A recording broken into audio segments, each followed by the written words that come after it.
Professor Sudhir चंद्र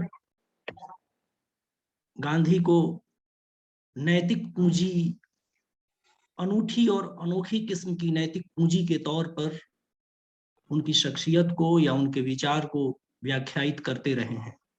तो दरअसल मूर्ति के रूप में वे लोग देखते हैं उस नैतिक पूंजी को अपने सामने, पर ये कायर लोग हैं, इनमें से ज्यादातर कायर हैं। इसलिए दीन के उजाले में मूर्ति तोड़ने का साहस नहीं। हालांकि इनके बहुत सारे लोगों ने कुछ साल पहले गांधी का पुतला बनाकर दीन के उजाले में उसको गोली मारने की कोशिश की थी। प्रोफेसर सुधीर चंद्रा की एक किताब का शीर्षक है हिंदू, हिंदुत्व और हिंदुस्तान। हिंदू और हिंदुस्तान में पारिभाषिक शब्द के तौर पर जिस हिंदुत्व का जागरण हुआ है या जिनको शक्ति प्राप्त हुई है, उन लोगों के साथ क्या रिश्ता बनता है गांधी की मूर्तियों को तोड़ने वालों का या उसमें शराब का रैपर लगाने वालों का। पर इस बुरे वक्त में भी अच्छे लोग हैं। प्रोफेसर सुधीर चंद्र समझाने के लिए, बताने के लिए अपनी एक किताब का शीर्षक ही इन्होंने यही रखा है, बुरा वक्त अच्छे लोग। तो इस बुरे वक्त के अच्छे लोग उस गांधी को, जिसे वे नैतिक पूंजी के तौर पर व्याख्यायित करते रहे हैं और जिनमें किसी तरह की हदबंदी, जाति, धर्म, भाषा, प्रांत, भूगोल, किसी तरह की हदबंदी को मानने से इनकार करने वाले उस व्यक्ति में जो हमेशा हर तरह की हिंसा और हिंसक संरचना के खिलाफ एक जिद भरा साहस के साथ अकेला पड़ने की हद तक इनकार करता रहा है, उसको समझने के लिए हम लोग इकट्ठे हैं। अपने जीवन के उत्तरार्ध में और आखिरी दिनों में गांधी अकेले ही तो पढ़ने लगे थे। कभी 125 साल जीने की कामना रखने वाले गांधी ईश्वर से कहने लगे थे कि अब जल्द उठा लो। उनको अपना 79-80 साल का जीवन भारी पड़ने लगा था। जो लोग गांधी का पुतला तोड़ रहे हैं या उसे किसी तरह से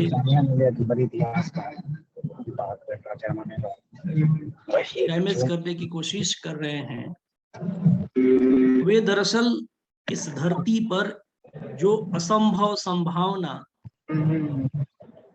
के तौर पर गांधी आए थे, उसकी पुनरावृत्ति होने से ही इनकार करवाना चाहते हैं।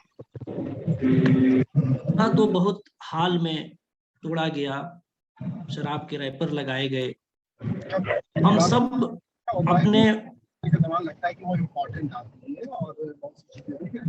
सब अपने व्हाट्सएप ग्रुप में अपने परिवार समाज के लोगों के संदेशों के जरिए उन लोगों की मनोकांक्षाओं को देख पाते होंगे जो लोग पुतला तोड़ने तो नहीं पहुंचते पर कमोबेश वैसी ही बात करते हैं। जब हम परेशान होते हैं तो अपने समय के किसी विवेकवान और इतिहास की इस घटना को व्याख्यायित करने वाले व्यक्ति के पास पहुंचते हैं कि वो वर्तमान के इस तार को इतिहास और भविष्य के साथ जोड़कर हमें बताए। और उसी लिहाज से आज हम लोग प्रोफेसर सुधीर चंद्रा के पास हमने उनको आमंत्रित किया है और हम लोग सुनने आए हैं।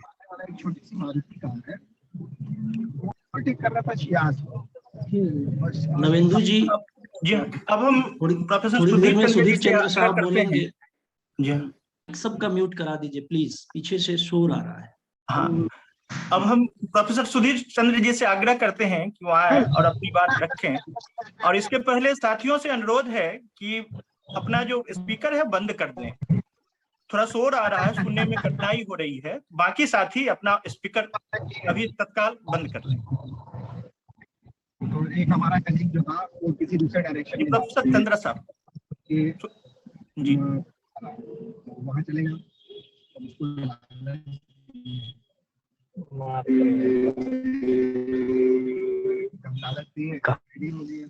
मार करेगा क्या ना मार नहीं नहीं नहीं मैं रात को 1 बजे में सोया। आवाज नहीं आ रही।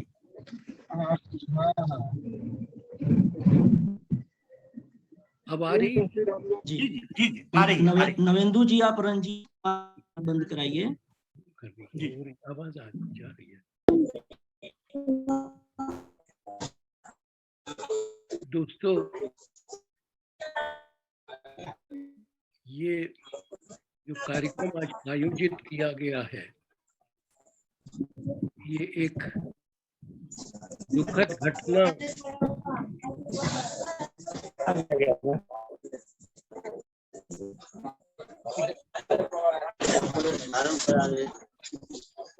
नवेंदु जी रामजी बाबू का माइक म्यूट करा दीजिए। राम विनोद प्रसाद जी का माइक भी म्यूट कराइए। केवल सुधीर चंद्र जी का माइक खुला रहने दीजिए, बाकी सबका बंद करा दीजिए। जी जब अभी वो लोग नहीं बोल रहे हैं तो क्यों ऑन है? जी राजेश कुमार का भी माइक ऑन है। जी जी जी देखिए, ये एक जो दुखद घटना हुई है उसके संदर्भ में आज की बातचीत आयोजित की गई है। और नवेंदु भाई ने और कमाल भाई ने मुझे मुख्य वक्ता के रूप में यहाँ पेश किया है, जबकि मैंने इन लोगों से गुजारिश ये की थी कि बजाय इसके किसी एक आदमी का लेक्चर हो, ये बातचीत हो तो ज़्यादा अच्छा रहेगा। तो मैं चाहूँगा ये कि थोड़ी बहुत बात मैं अपनी आप लोगों के सामने रखूं और उसके बाद हम लोग चर्चा करें। और उसकी वजह एक ये भी है कि मैं जिन परिस्थितियों में रहता हूँ, अलग थलग, तो ज़मीनी हकीकत का मुझे कोई बहुत ज़्यादा सही अंदाज नहीं हो पाता है,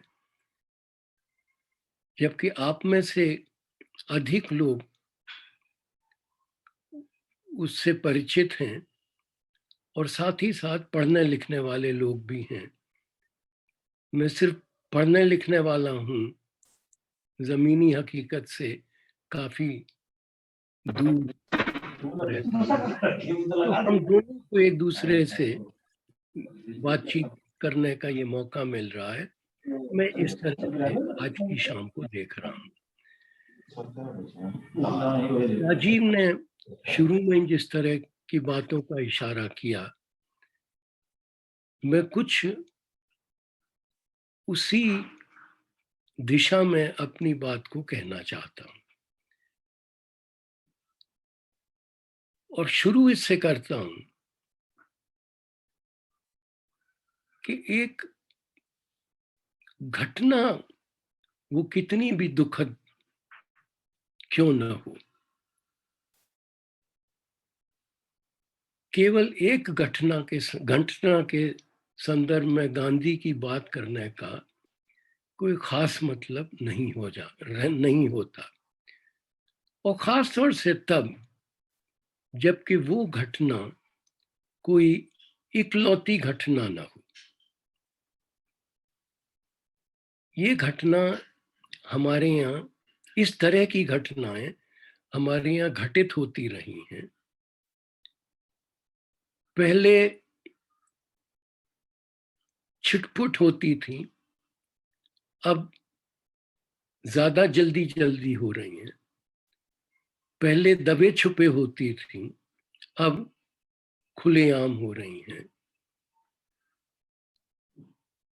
और आप लोगों ने ध्यान दिया होगा कि जब राजीव रंजन बोल रहे थे तो उन्होंने इस घटना को अंजाम देने वालों को कायर कहा, रात की बात की, और अचानक और स्वयं उनको लगा कि वो बात पूरी सच नहीं है, और उन्होंने हमारा ध्यान अलीगढ़ की तरफ आकर्षित किया। तो जो अभी हुआ चरखा पार्क में, वो तो अलीगढ़ की घटना के मुकाबले में कोई खास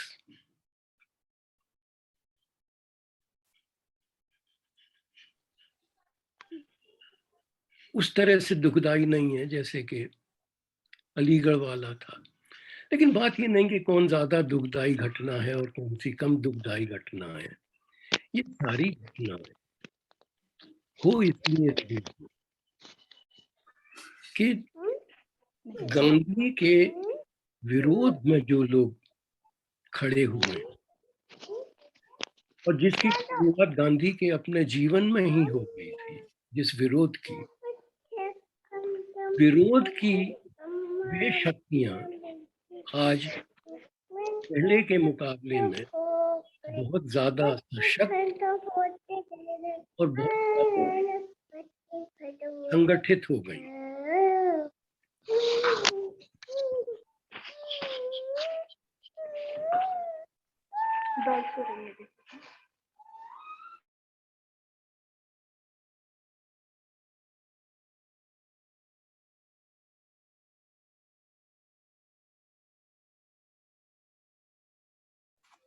सुधीर चंद्र जी का माइक अनम्यूट हो गया है, माइक म्यूट हो गया है।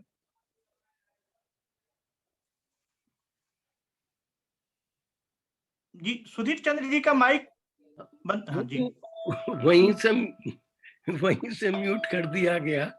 तो अब तो आवाज आ रही है ना? जी जी जी जी आ रही आ रही।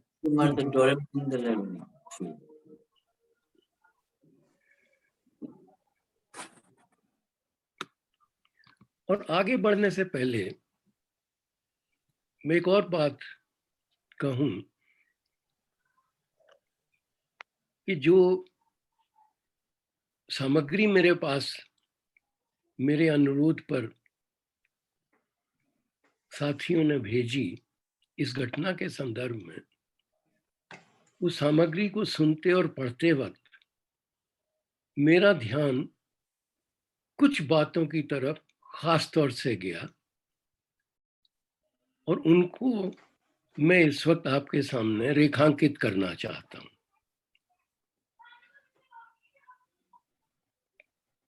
पहली चीज पढ़ के, अब ये महज संयोग है, लेकिन कभी कभी संयोग ऐसे होते हैं जो कि आपको चौंका देते हैं, हिला देते हैं। जिस व्यक्ति को फिलहाल दोषी ठहराया जा रहा है इस घटना के लिए, उसके नाम पर गौर करिए। राजकुमार मिश्र।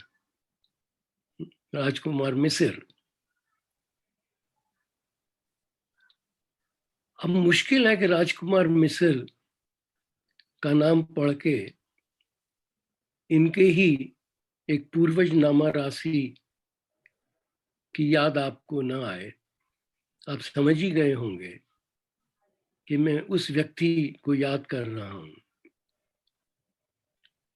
जो न होता तो गांधी चंपारण न गए होते, राजकुमार शुक्ल। तो क्या इत्तेफाक है कि राजकुमार मिश्र गांधी की प्रतिमा तोड़ते हैं और राजकुमार शुक्ल इतनी तकलीफें सह के गांधी को चंपारण ले जाते हैं और हिंदुस्तान का इतिहास एक नया मोड़ ले लेता है।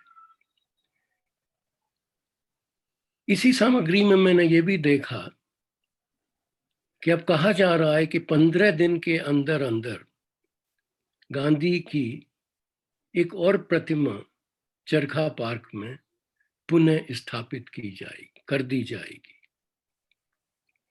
और भविष्य में ऐसी दुखद घटनाएं न हों, इसलिए अब कुछ विशेष प्रबंध किए जाएंगे। और उन विशेष प्रबंधों में एक होगा 2 सिपाहियों का उसकी रखवाली के लिए, मूर्ति की रखवाली के लिए तैनात किया जाना। पार्क की 4 दीवारी को अब 7 फीट ऊंचा कर दिया जाएगा ताकि लोग आसानी से, इस तरह के लोग वहां प्रवेश न कर सकें। अतिरिक्त रोशनी और सीसीटीवी कैमरे का भी प्रबंध किया जाएगा ताकि अगर खुदा न खास्ता कुछ हो जाए तो पता करने में आसानी हो कि दोषी कौन थे।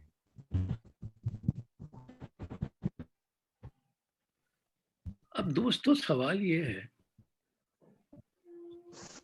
इस सबसे क्या होना है? अब गांधी की कितनी प्रतिमाओं पर पहरा लगवा दोगे, कितनी दीवारें ऊंची करवा दोगे, और क्या गांधी को और गांधी की प्रतिमाओं को बचाने का ये सही तरीका है? तो एक आदमी को जीते जी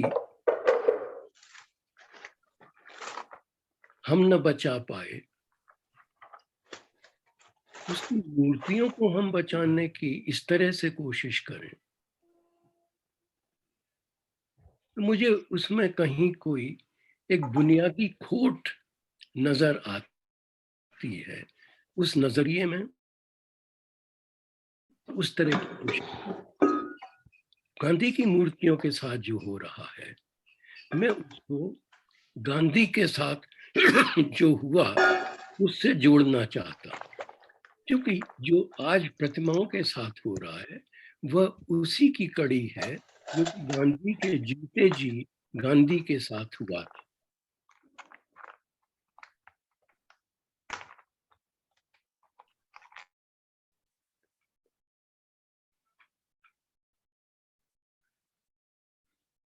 राजीव रंजन ने बताया आपको कि गांधी अपने आखिरी दिनों में 125 साल जीने की इच्छा खो बैठे थे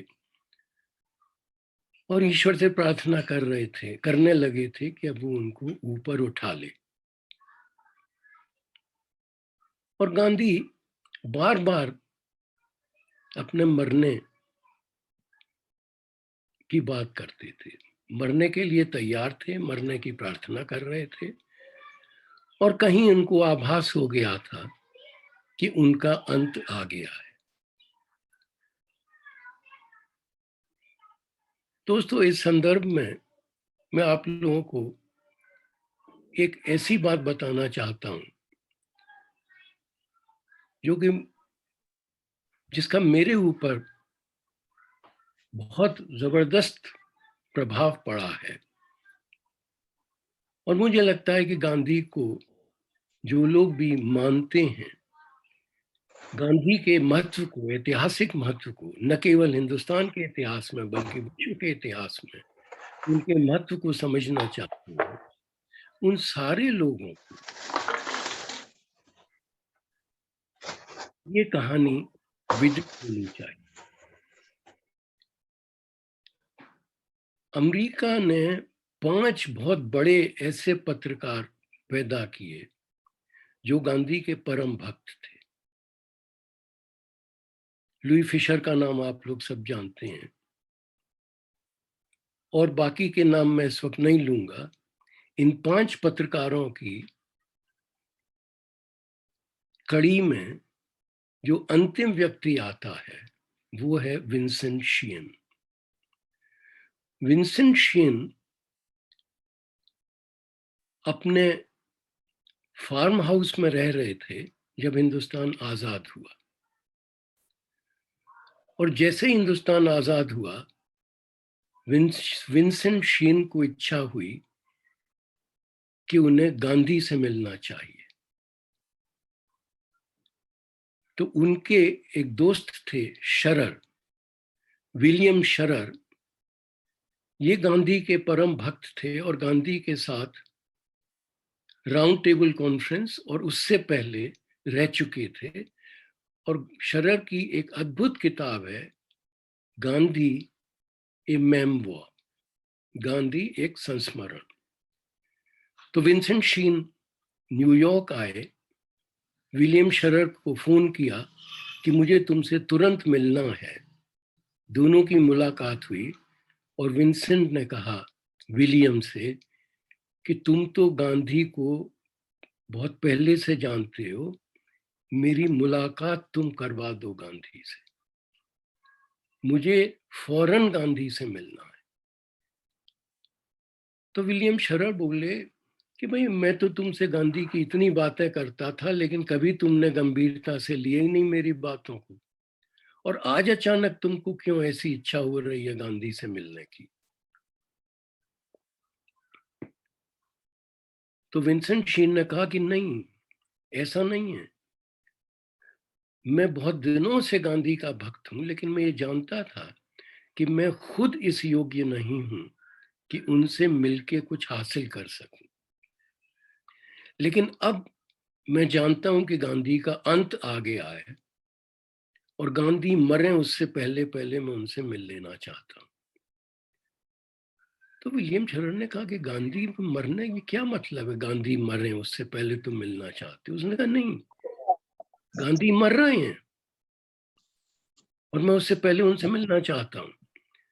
और ये बात मैं 10 और लोगों से कह चुका हूं, ताकि जब गांधी मर जाएं और मैं कहूं कि मैं तो ये पहले से कह रहा हूं, तो लोगों को यकीन तो हो, वो कहें कि झूठ बोल रहे हो। तो तुम मेरे 11वें गवाह हो इस बात के कि गांधी मरने जा रहे हैं। तो उसने कहा आखिर तुम क्यों कह रहे हो कि गांधी की मौत होने वाली है। उसने कहा कि इसलिए कि it is in the logic of history. थोड़ा बहुत तो की हलो सुने वाला जे देने रही है। अब दोस्तों उसकी इस बात पर गौर करिए, that Gandhi's death is in the logic of human history। और उसने कहा कि जैसे सुकरात का अंत हुआ वैसे ही गांधी का अंत होगा। और विंसेंट शीन हिंदुस्तान आए, 2 बार गांधी से मिल सके, 27 तारीख को, 28 तारीख को, 27 तारीख को और 29 तारीख को। 28 तारीख को और 27 तारीख को, माफ कीजिएगा, 29 को वो पंजाब जा रहे थे जवाहरलाल नेहरू के साथ। तो गांधी ने कहा कि तो फिर तुम 30 तारीख को आना और प्रार्थना प्रवचन के बाद अगर मौका मिला तो मैं फिर तुमसे मुलाकात करना चाहूंगा। और विंसेंट शीन थे 30 जनवरी को, और आप सब जानते हैं जो हुआ 30 जनवरी को। इस सब का बड़ा मार्मिक वर्णन विंसेंट शीन ने अपनी किताब लीड काइंडली लाइट में किया है।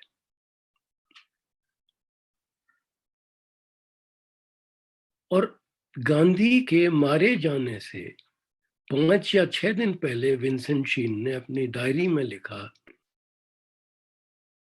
कि Gandhi will be killed by a Hindu.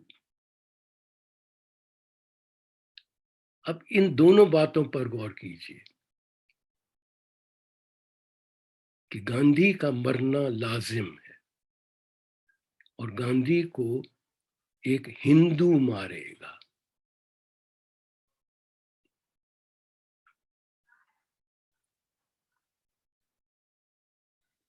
मैं इसका अर्थ विस्तार करना चाहता अगर समय होता, चूंकि है नहीं, तो मैं आप पर छोड़ता हूं विंसेंट शीन की इन बातों के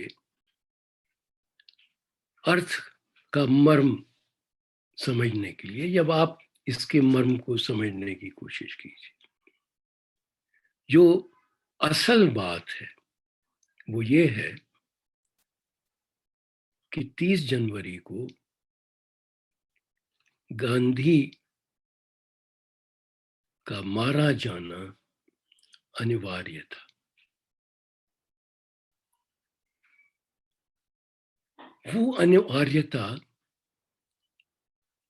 क्यों हुई?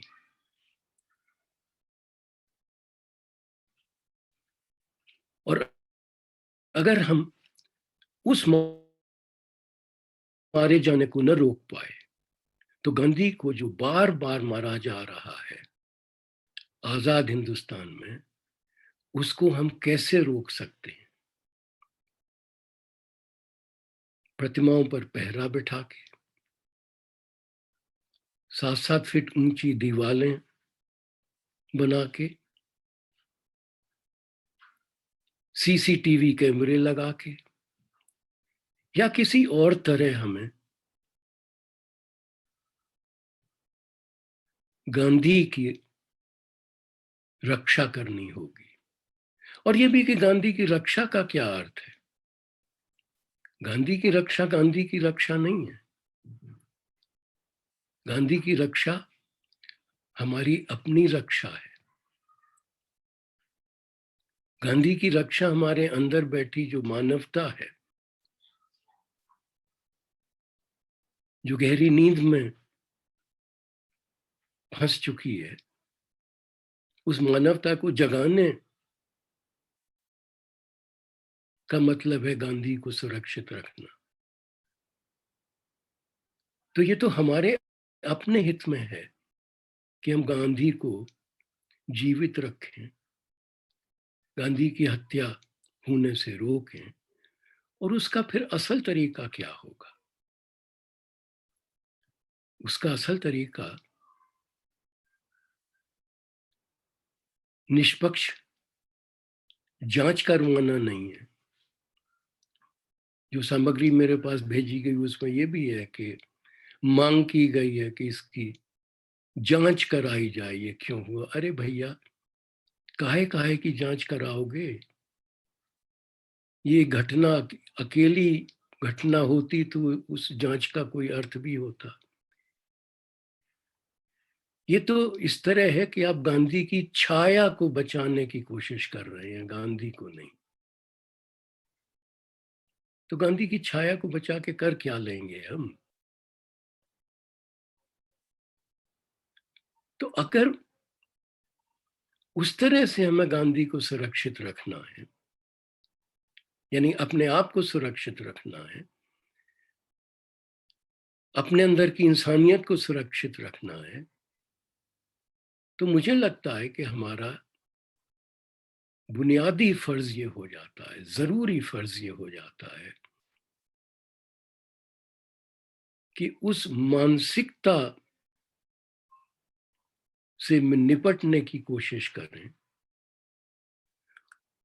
उन लोगों के साथ संबंध जोड़ने की कोशिश करें जो कि इस तरह के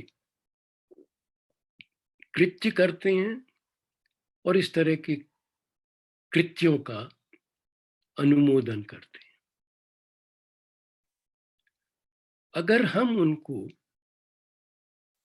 केवल सिरफिरा मान बैठेंगे, जुनूनी मान बैठेंगे, अपना दुश्मन मान बैठेंगे, कोशिश नहीं करेंगे उनसे बात करने की और गांधी के असल अर्थ को, गांधी के असल महत्व को समझाने की, तो ये तो मुमकिन है कि कुछ घटनाएं हम रोक सकें। लेकिन ये जो फिनोमिनन तेजी से बढ़ता जा रहा है और अब भयावह रूप ले रहा है, उसमें हमारी हार निश्चित है। ये काम एक दिन का नहीं है, 2 दिन का नहीं है, ये लंबा काम है। हाल में इस काम में ज्यादा सफलता मिलने की भी गुंजाइश नहीं लगती। इसमें सफलता मिलने में बहुत देर लगने जा रही है, और जब हम सफल होंगे तब सफल होंगे। लेकिन फिलहाल तो जो गांधी विरोधी विचार पनप रहे हैं, उनके और तेजी से पनपने की ही गुंजाइश इस देश में दुर्भाग्यवश ज्यादा लगती है।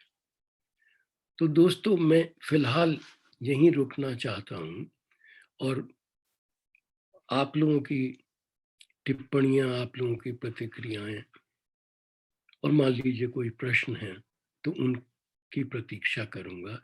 जैसा कि मैंने शुरू में ही कहा था, बातचीत हो तो कहीं ज्यादा सार्थक रहेगी ये शाम। जिन साथियों के सवाल हैं या संक्षिप्त टिप्पणी करना चाहते हैं, बारी बारी से हम लोग करें।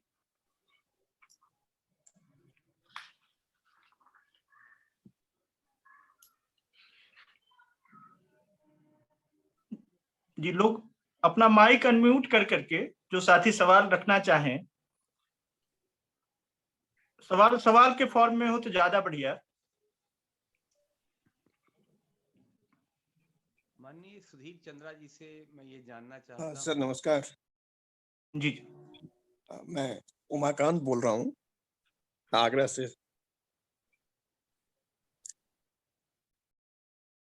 हेलो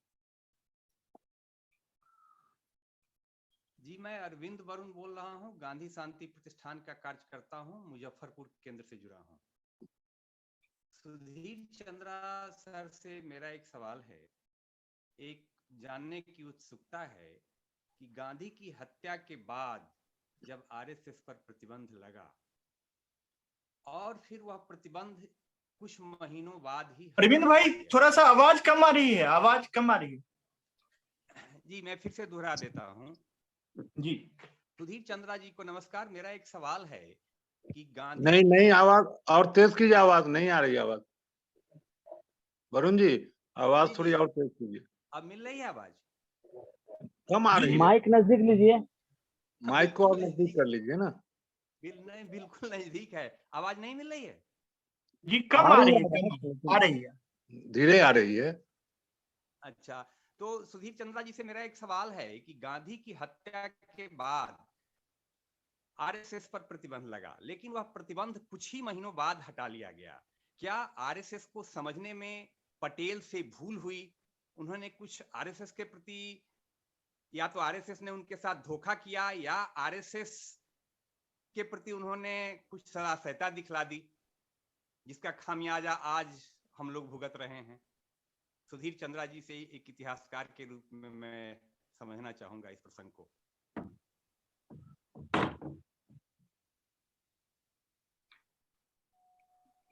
देखिए,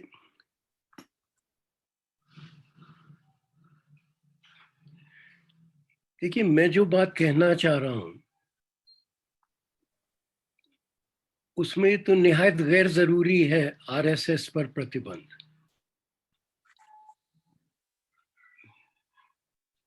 आप लोगों को याद दिलाना चाहूंगा कि 30 जनवरी को मारे जाने से करीब 3 हफ्ता पहले गांधी खुद आरएसएस के लोगों से मिलने गए थे और लंबी बातचीत उनसे की थी।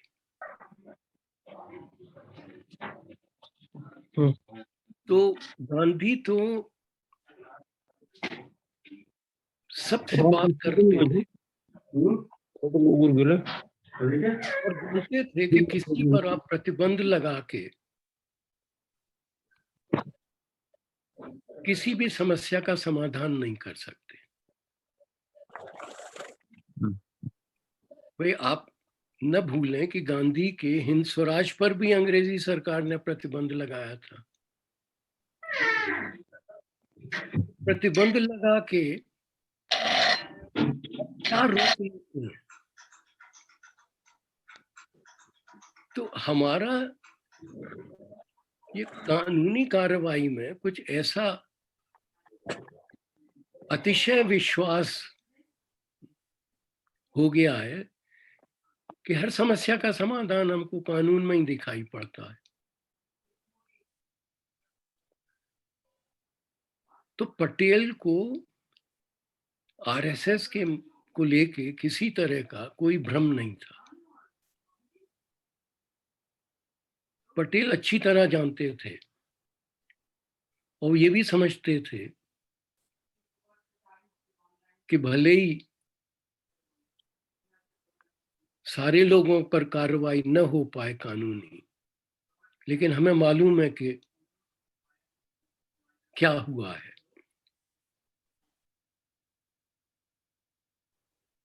तो कानूनी कार्रवाई और प्रतिबंध लगाना समाधान नहीं है। आपको खुल के उन लोगों को बोलने देना होगा और उनसे बात करने की कोशिश करनी होगी। दोस्तों, बात थोड़ी लंबी हो जाती है। ये राजीव रंजन गिरी ने या नवेंदु जी ने, किसी एक ने शुरू में कहा था कि हमारे अपने ही परिवारों में अब ऐसे लोग, और ये हमारे देखते देखते हुआ है। कभी हमने कोशिश की है ये समझने की कि हमारे अपने ही परिजन, हमारे अपने लोग कैसे हमारे देखते देखते उस पाले में पहुंच गए हैं। मेरी अपनी बहन, चचेरी बहन, जानती है कि मैं गांधी के बारे में क्या सोचता हूं। एक लंबा कॉल मुझे करती है बेंगलोर से और बातचीत के दौरान कहती है, ब्रिज में बात हो रही थी, आप कहें तो मैं उसी में बोल दूं, आप लोग समझ ही जाएंगे। जी जी। बोली कि तुम्हें तो याद होगी कि चाचा गांधी के समर्थक है। वो अपने पिता को चाचा कहती थी।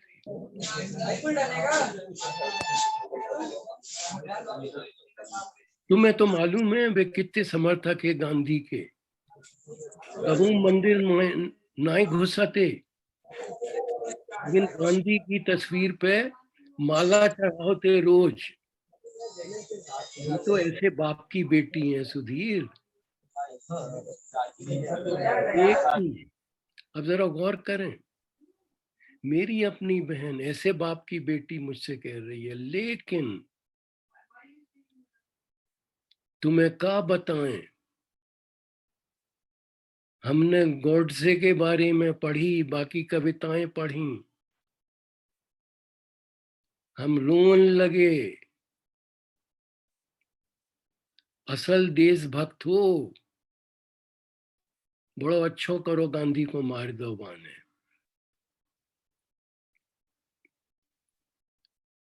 अब दोस्तों, मैं अपनी बहन को दुश्मन मान बैठूं, उससे बातचीत बंद कर दूं, उस पर मुकदमा दायर कर दूं, क्या होगा उससे?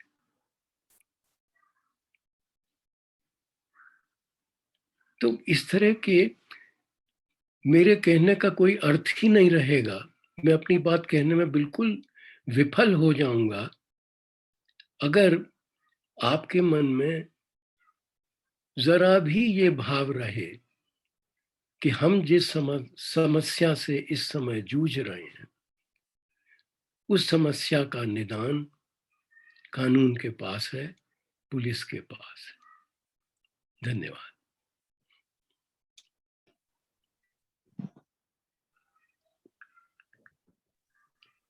दूसरे कोई साथी कोई सवाल? जी सर, मैं अजीत बोल रहा हूँ, गांधी स्वाध्याय मंडल राजधानी कॉलेज से। सर, आपने कहा था कि गांधी जी की हत्या थी वो अनिवार्य थी, लाजमी थी, लेकिन सर ऐसा क्यों अनिवार्य थी गांधी जी की हत्या? मैं जानना चाहता हूँ सर। देखिए, उसका जो अर्थ है, आपके इस सवाल का जवाब बहुत लंबा कायदे से होना चाहिए, जो कि नहीं हो पाएगा। देखिए, हम ये मान के चले हैं, आज भी हम अपने को इस भुलावे में रखे हुए हैं कि गांधी एक ऐसे नेता थे जिनकी बात सारा देश मानता था। गांधी एक ऐसे नेता थे जिन्होंने हमें आजादी दिलाई। गांधी एक ऐसे नेता थे जिन्होंने कि संसार को एक नया रास्ता दिखाया अहिंसा का। ये सब सही है, लेकिन एक हद तक सही है।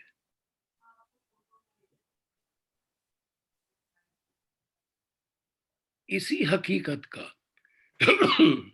हमारी ऐतिहासिक हकीकत का एक और पहलू है, और वो पहलू ये है कि गांधी से इस देश के लोग बहुत परेशान भी रहते थे। गांधी के विचारों से उनकी सहमति ना के बराबर थी, और जो 32 साल गांधी हिंदुस्तान में रहे दक्षिण अफ्रीका से लौटने के बाद, उन 32 सालों में जितना गांधी कांग्रेस के अंदर रहे, उससे ज्यादा कांग्रेस के बाहर रहे। अगर आप गौर से हिंदुस्तान के उस दौर के इतिहास को पढ़ेंगे तो पाएंगे कि बमुश्किल तमाम 10 या 12 साल आपको ऐसे मिलेंगे जिन सालों के दौरान गांधी का प्रभुत्व भारतीय मानस पर छाया हुआ था। उन 10 या 12 सालों के अलावा गांधी एक मुसीबत ही लगते थे लोगों को। और इस पर गौर करें कि जब हिंदुस्तान की आजादी पक्की हो गई तो गांधी के जितने भी महत्वपूर्ण विचार थे उन सब को ताक पर रख दिया गया।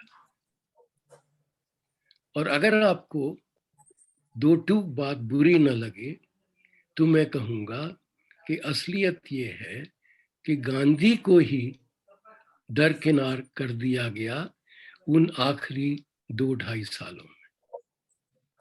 गांधी सिर्फ तब याद आते थे जब कोई जरूरी काम उनसे पड़ जाता था, मसलन कलकत्ता में शांति स्थापित करना, दिल्ली में शांति स्थापित करना।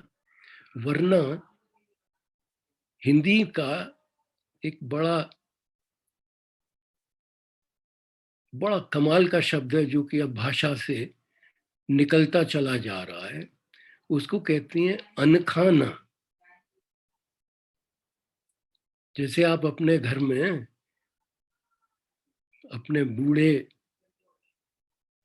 माता पिता से त्रस्त रहते हैं कि ये परेशान किए जा रहे हैं, कैसे इनको समझाएं, ये तो सुनते ही नहीं है, बस अपना ही आलाप करते रहते हैं। जो आपकी वो मनस्थिति होती है उसको कहते हैं अनखाना। देश के लोग गांधी से अनखाने लगे थे। वो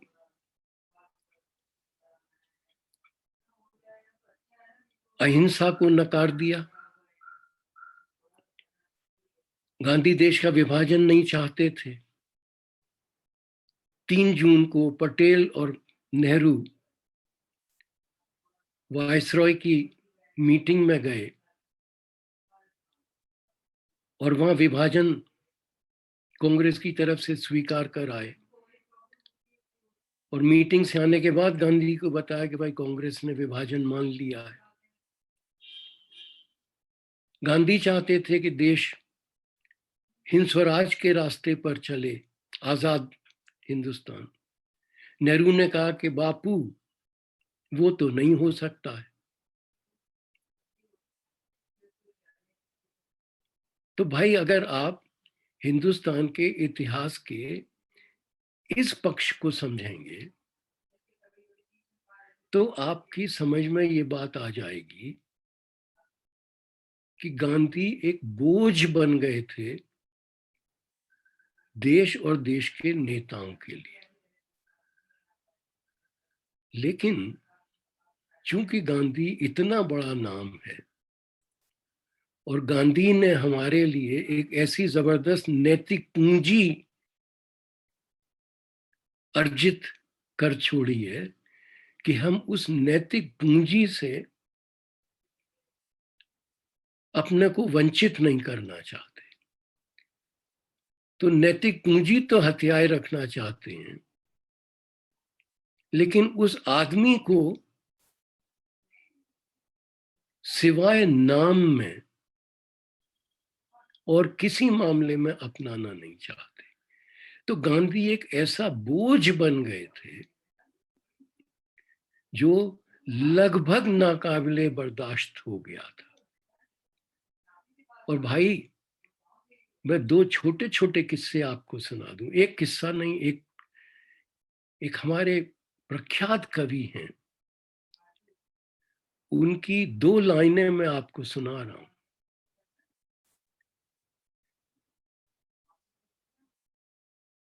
ये युवक थे, पटना में पढ़ते थे, हैं उड़िया, पटना में पढ़ते थे और वहीं उन्होंने गांधी को देखा था। तो उनकी एक कविता की दो पंक्तियां हैं, वो मैं आपको सुना रहा हूं। We love him, we hate him, we do not know it. तो भाई we love him, इसका तो हम बहुत राग अलापते हैं। That we hate him, इससे हम खुद ही साक्षात्कार नहीं करना चाहते। और दूसरा एक किस्सा मैं आपको बताऊं। मैं रायपुर से दिल्ली आ रहा था रेलगाड़ी में, एक सेमिनार से लौट रहा था। तो मेरे पास अपर बर्थ थी, मैं लेट चुका था, सोने के चक्कर में था कि एक अमेरिकी पॉलिटिकल साइंटिस्ट अचानक मेरे पास आके खड़ा हो गया और बगैर किसी प्रस्तावना के, वो देखते कि मैं सोने जा रहा हूं, उसने मुझसे पूछा, Sudhir, what do you think was the attitude of Gandhi's close associates to his death? And he said, I mean people like Patel and Nehru. मैं एक क्षण के लिए हड़बड़ा गया उसका सवाल सुन के, और मुझे लगा कि मैं इस वक्त इससे ये कह दूं कि David, let's talk about it tomorrow. लेकिन पता नहीं मेरे अंदर क्या हुआ कि मुझे लगा कि नहीं, मुझे इसका जवाब पहले ही देना है, अभी देना है। और आप यकीन मानिए, इस सवाल पर मैंने इससे पहले कभी गौर नहीं किया था, लेकिन ये बिल्कुल एक रेवलेशन की तरह आया उसका ये सवाल। इस सवाल ने एक रेवलेशन मेरे अंदर पैदा किया, और मैंने उससे कहा कि David, I think they were almighty relieved, and it was a split second in which they felt relieved. And the moment they realized that they were feeling relieved, they felt guilty. And sadness took over.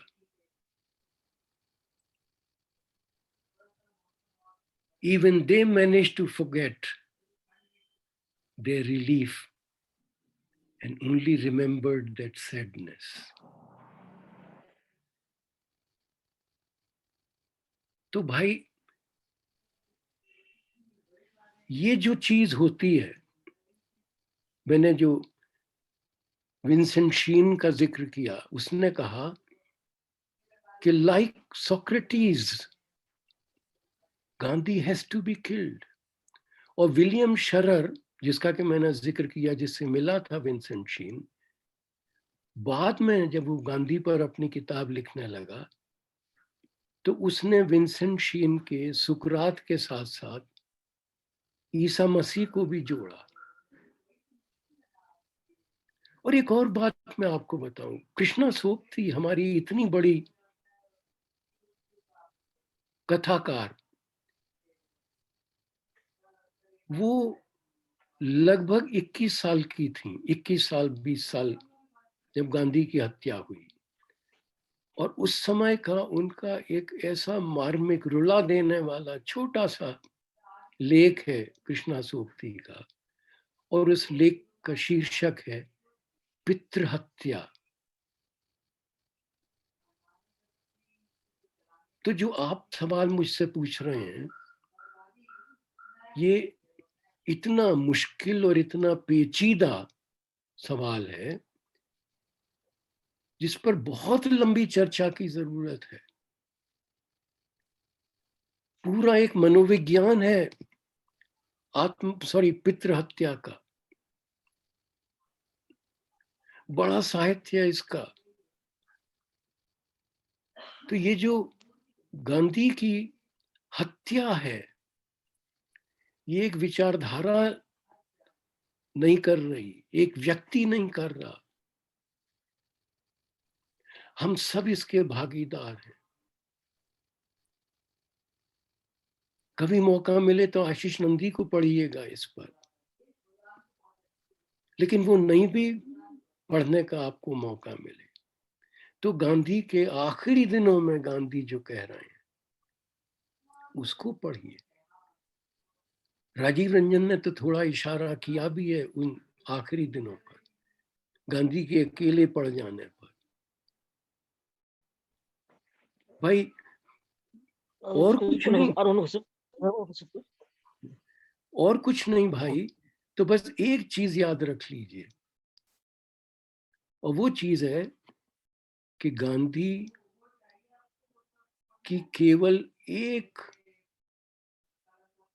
का केवल एक जन्मदिन उनके जीवन काल में आजाद हिंदुस्तान में पड़ा, 2 अक्टूबर 1947. उस दिन गांधी ने अपने प्रार्थना प्रवचन में कहा, भाइयों और बहनों, आज मेरी सालगिरह है. एक वक्त था जब मैं 125 साल जीना चाहता था. आज 100 भी नहीं, 90 भी नहीं, 79वें में प्रवेश कर रहा हूं, और वो भी मुझको चुभता है. भाई इस पर गौर करें.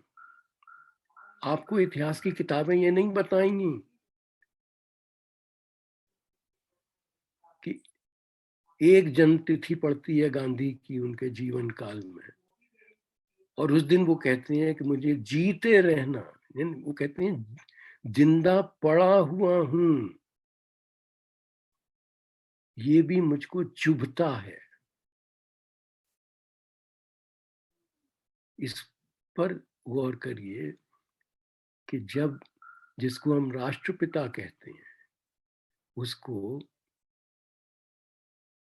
देश में पड़े रहना चुभने लगे, वो पड़े रहना कहे अपने जीने को, और ईश्वर से प्रार्थना करे कि उठा ले, तो उसकी बेचारगी, उसकी त्रासदी, उसकी मानसिक वेदना का अंदाज लगाइए। और एक और बात इसी संदर्भ में, हत्या को सिर्फ शाब्दिक अर्थ में न देखिए, हत्या तरह तरह से होती है। आप किसी लेखक को विवश कर दें कि वो लिखना बंद कर दे, आप समझ रहे हैं मैं किसकी ओर इशारा कर रहा हूं। वो आप मजबूर करते हैं उसे आत्महत्या करने को। गुजरात में कोई कवियत्री दुखी होके कहे, गुजराती कवियत्री दुखी होके कहे कि अब मैं अपने जीवन में गुजराती में नहीं लिखूंगी। तरह तरह से हत्याएं होती हैं, वही नहीं जो 30 जनवरी को हुई थी। तो मैं जब गांधी के मारे जाने की बात करता हूं, अब ये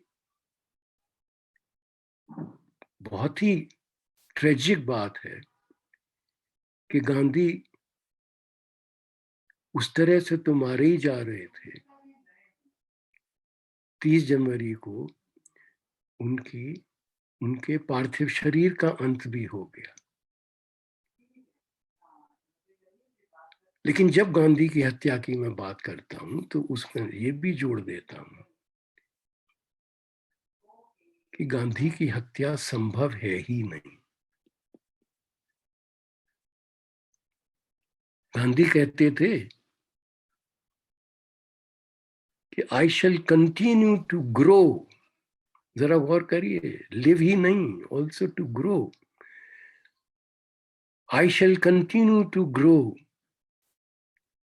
even after the dissolution of this body। कि पार्थिव शरीर नष्ट हो जाएगा, लेकिन मेरा विकास होता ही रहेगा। कैसे विकास होता रहेगा? जो मैंने किया है, जो मैंने कहा है, उसको नए नए अर्थ लोग देंगे, उसको नई दिशाओं में ले जाएंगे। और इसमें आप ये न सोचिए कि मैं अपनी ही बात का खंडन कर रहा हूं। जब मैं कहता हूं कि गांधी की हत्या हुई है, लेकिन गांधी की हत्या संभव नहीं है, ये दोनों ही सत्य बराबर के सत्य हैं। ये दूसरी बात है कि इस समय गांधी के हत्यारे हावी हो रहे हैं और हम डर रहे हैं कि वाकई तो गांधी समाप्त नहीं हो जाएंगे। गांधी इतने बड़े हैं, और बड़े होने के साथ साथ ये भी है कि गांधी इतने सही हैं कि विवश होके देर या सबेर से न सिर्फ हमें बल्कि पूरे मानव जाति को गांधी के नजदीक जाना होगा। गांधी ने जो रास्ता सुझा दिया है, उस रास्ते के अलावा कोई और रास्ता संभव ही नहीं है। और अगर आपको कोविड-19 के बाद भी ये बात नहीं समझ में आई, तो कब समझ में आएगी कि अगर संसार के सामने कोई रास्ता है तो वो केवल गांधी का है। लेकिन भाई, आपका सवाल तो ये हुआ था कि क्यों मारे गए गांधी। मैंने इतनी बातें कह दी, लेकिन क्यों मारे गए पर मैं फिर से याद दिलाऊं कि गांधी जो कह रहे थे और जो हमसे करवाना चाह रहे थे, वो इतना भारी पड़ रहा था हमारे लिए कि हम उन्हें बर्दाश्त नहीं कर पा रहे थे। और सच बात यह है कि अगर वो नैतिक पूंजी न होती, हमारे उस नैतिक पूंजी का लालच ना होता, तो हम आज गांधी को बचाने की कोशिश भी न कर रहे होते।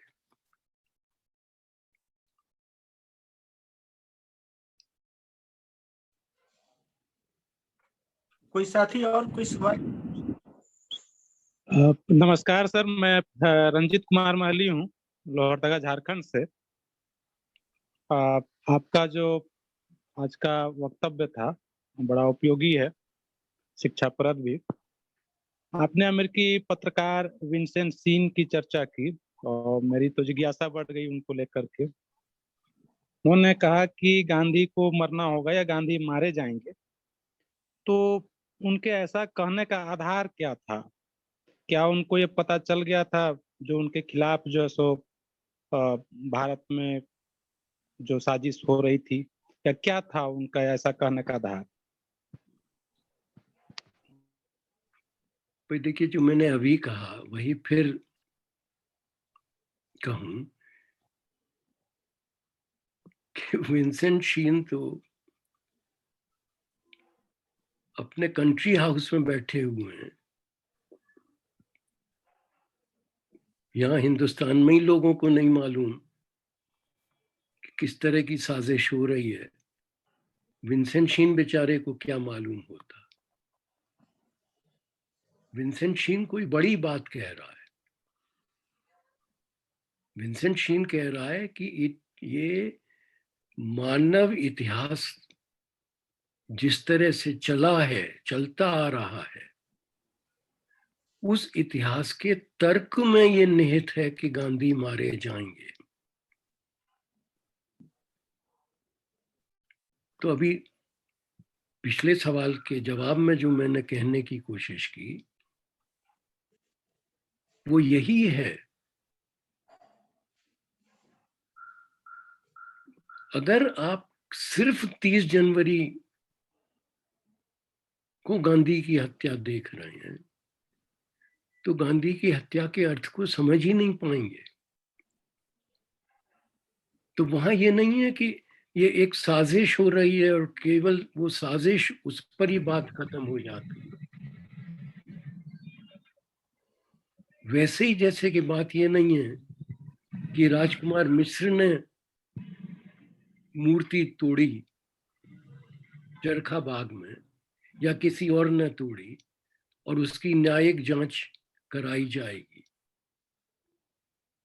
जिसने भी तोड़ी है वो तो निमित्त भर है, वो तो एक इमीडिएट एजेंट है। कोई एक बड़ी चीज हो रही है जो कि गांधी को मार रही है, और जूझना उस बड़ी चीज से है हमको।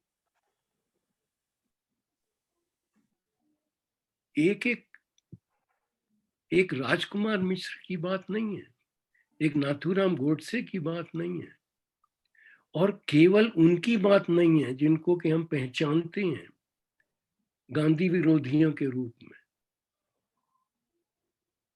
बात अपने को पहचानने की भी है, और इसीलिए मैं कह रहा हूं, वो कवि ने जो कहा कि we love him,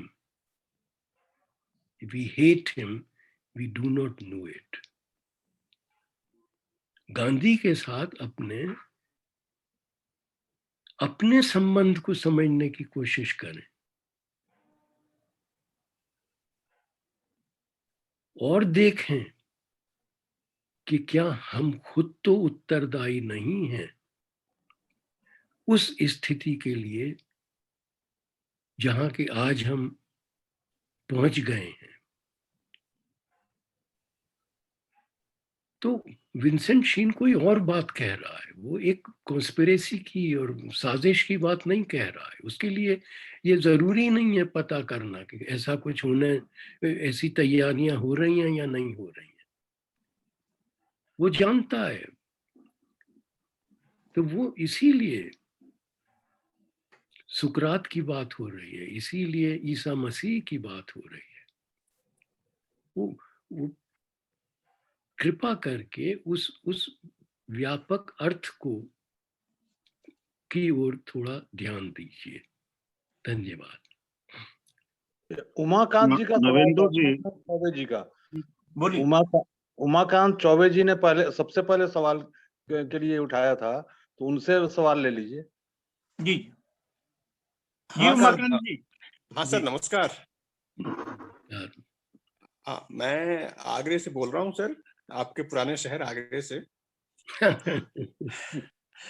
सर, एक अभी जो आपने बात कही ना बहन जी वाली, बहन जी, और तो ये कैसे संभव हुआ कि चाचा जी वो जो जीवन मूल्य थे गांधी के,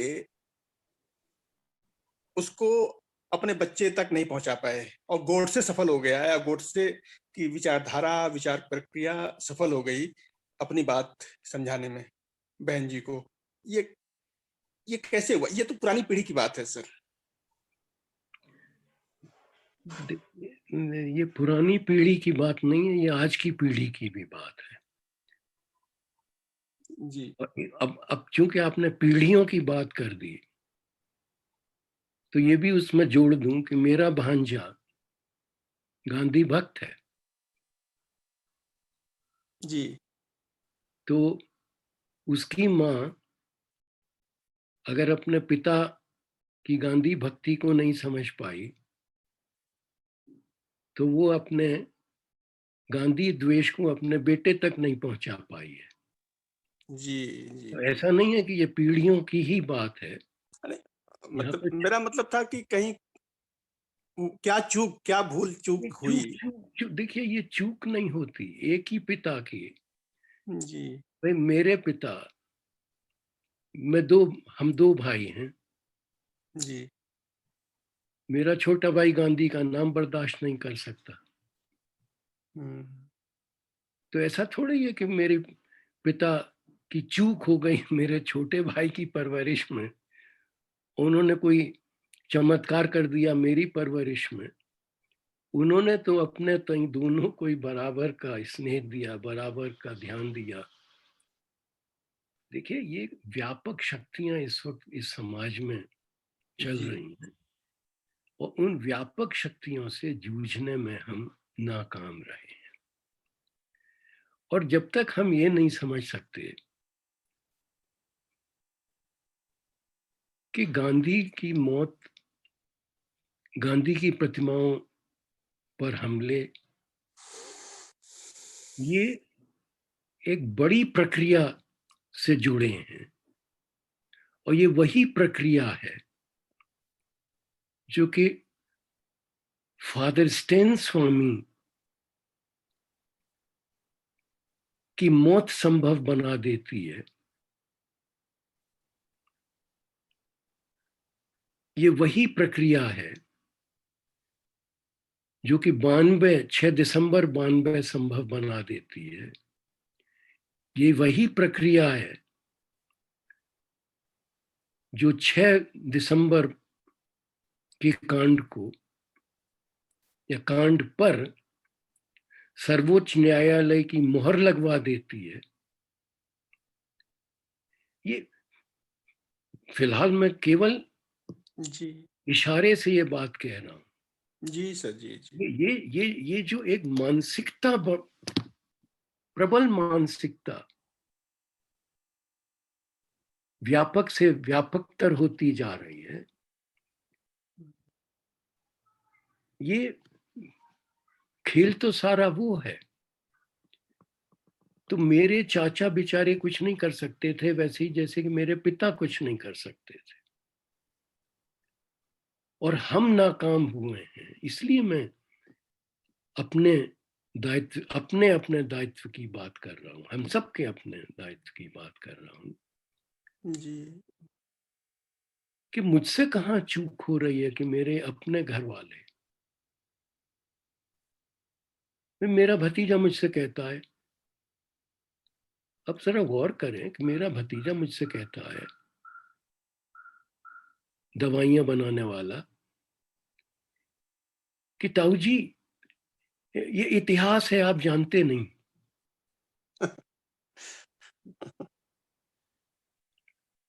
और वो बड़ी ईमानदारी से ये बात कहता है। ताऊ जी लगे रहना चाहते हैं,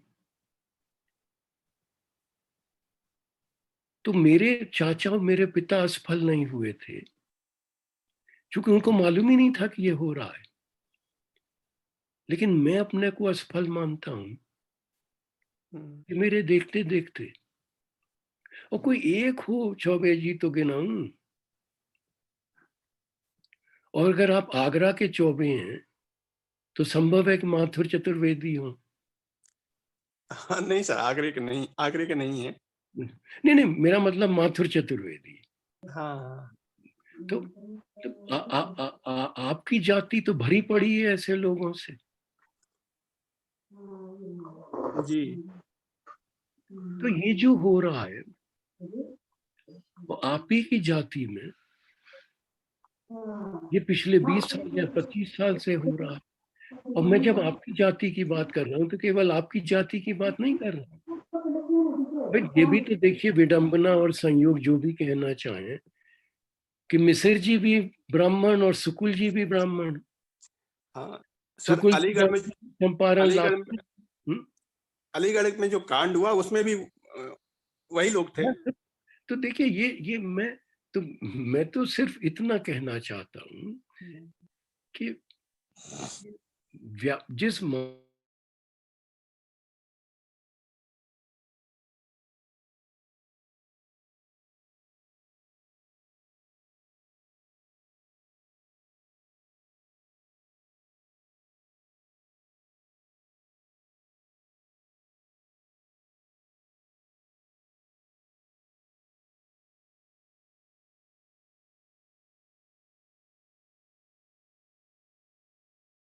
है न वो लगन है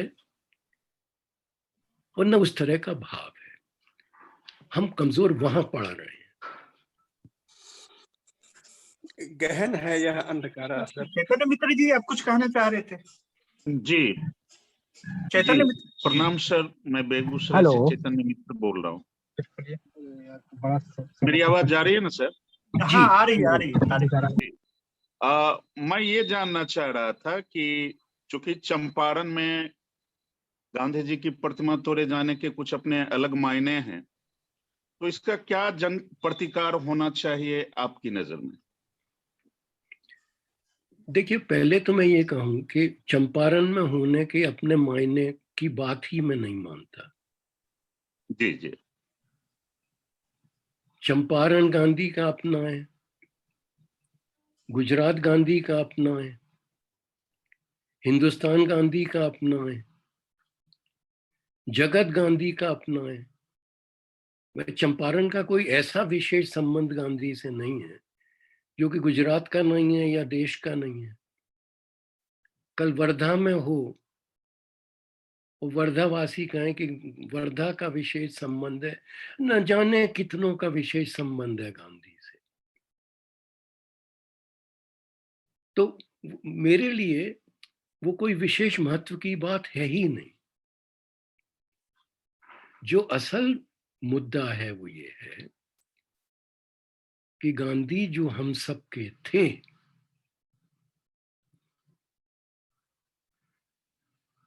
वो गांधी इतनी तेजी से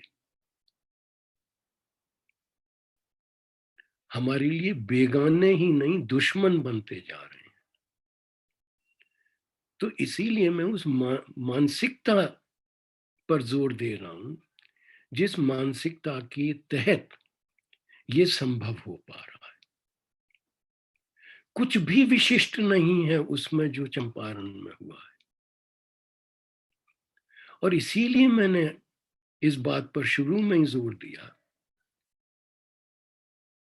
कि व्यक्ति की हत्या के बाद ये प्रतिमाओं को तोड़ने का, तो मैं जो गांधी और गांधी की छाया की बात कर रहा हूं। हेलो हेलो, हाँ नवेंदु जी, हेलो हेलो, आवाज जा रही है? हेलो, हाँ आपकी आवाज, राजेंद्र जी आपकी आवाज आ रही है, क्या कहना चाह रहे हैं? नवेंदु सर आपका म्यूट है।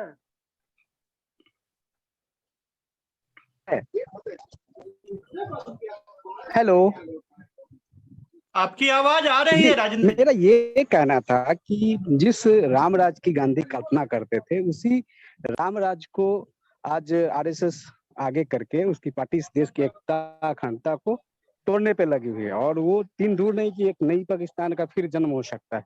और दूसरा मेरा ये कहना था कि जिस रामराज की गांधी जी कल्पना करते थे, वो भी अवैज्ञानिक ही था, क्योंकि वो भी मिथक पे आधारित था। उसमें भी कहीं भी बहुसंख्यक लोगों के लिए कोई गुंजाइश नहीं थी। तो इस पर भी थोड़ा सा स्पष्टता मैं चाहूंगा कि आज के जो गेस्ट हैं करें, कि कहीं ना कहीं धर्म का इस्तेमाल वो हमेशा उनके पक्ष में ही चला जाता है, आरएसएस के पक्ष में ही हमेशा से जाता रहा है।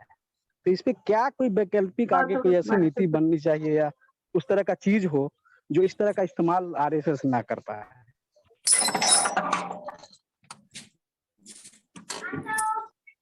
अब देखिए 9 बज चुके हैं और वैसे ही काफी समय हो गया है। ये नाम में कुछ नहीं होता है,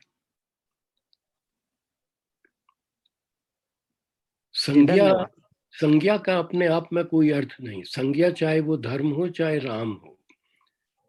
और गांधी जब धर्म की बात करते हैं, गांधी जब हिंदू होने की बात करते हैं, और गांधी जब राम की बात करते हैं, तो उनका क्या करेगा सेमिनार, सब जागरूक नहीं, आप अर्थ नहीं होता जो कि आरएसएस के धर्म, आरएसएस के हिंदू और आरएसएस के राम का होता है। गांधी के लिए अयोध्या में जन्मे दशरथ पुत्र राम का कोई महत्व नहीं था।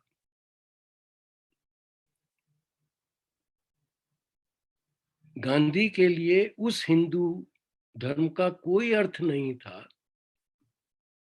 जो कि रूढ़िबद्ध हो गया है और व्यवस्था का रूप ले चुका है। गांधी जब हिंदू होने की बात करते थे, देखिए समय बहुत कम है इसलिए मैं बहुत तेजी से ये बात कहूंगा, तो गांधी कहते थे कि मैं हिंदू हूं, मैं एक अच्छा हिंदू हूं, इसलिए मैं एक अच्छा मुसलमान भी हूं, अच्छा ईसाई भी हूं, अच्छा यहूदी भी हूं, वगैरह वगैरह। वो कहते थे जब मैं धर्म की बात करता हूं तो स्थापित धर्मों के परे जो धर्म है उसकी बात करता हूं।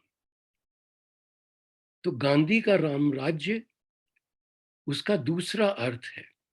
और गांधी एक और बात कहते थे, खासतौर से अपने आखिरी दिनों में कहते थे कि देश में कुछ ऐसा हो रहा है कि नाम राम का लो, काम रावण का करो। और ये जो आप वैज्ञानिक आधार की बात कर रहे हैं, ये वैज्ञानिक आधार की बात ही नहीं हो रही है। देखिए जिसको आप मिथक कह रहे हैं, मिथकों का मानव के जीवन में, मानव के इतिहास में बड़ा महत्व होता है। विज्ञान से हमारे नैतिक मूल्य, विज्ञान से हमारे बुनियादी मानवीय मूल्य नहीं निर्धारित होते हैं।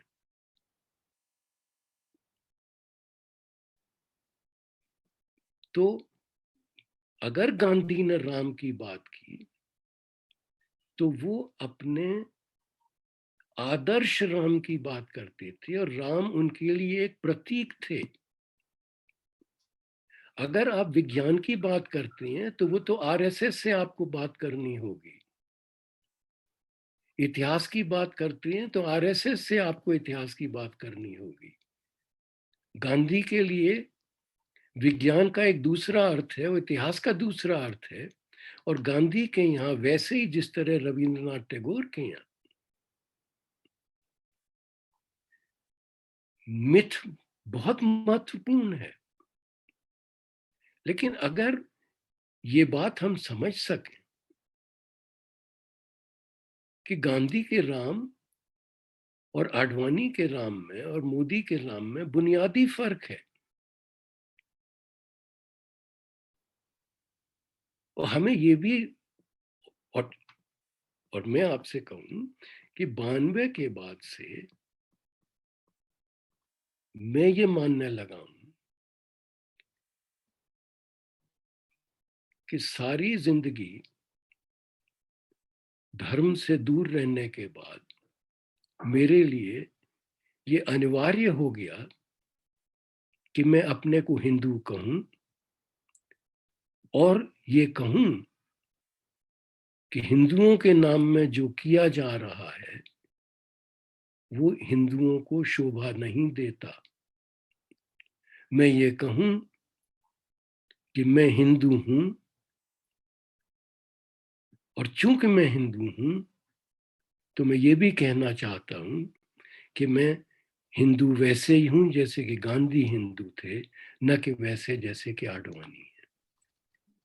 तो हिंदू के अर्थ को भी समझना होगा।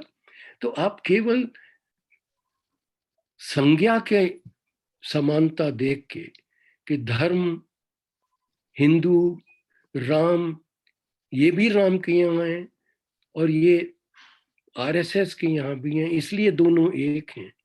एक बुनियादी फर्क है दोनों में। और गांधी ने तो बार बार इस बात पर जोर दिया कि मेरा राम वो नहीं है जिसकी ये लोग बात करते हैं। तो कृपा करके इस बुनियादी अंतर को समझने की ओर थोड़ी इसकी अगर थोड़ी कोशिश करें तो शायद जो वस्तु स्थिति है वो और स्पष्ट होके आएगी। धन्यवाद प्रोफेसर सुधीर चंद्र जी, आपने बहुत विस्तार से सारी बात रखी। बहुत सारे साथियों को आपके इस व्याख्यान से कई नई जानकारियां मिली। अब मैं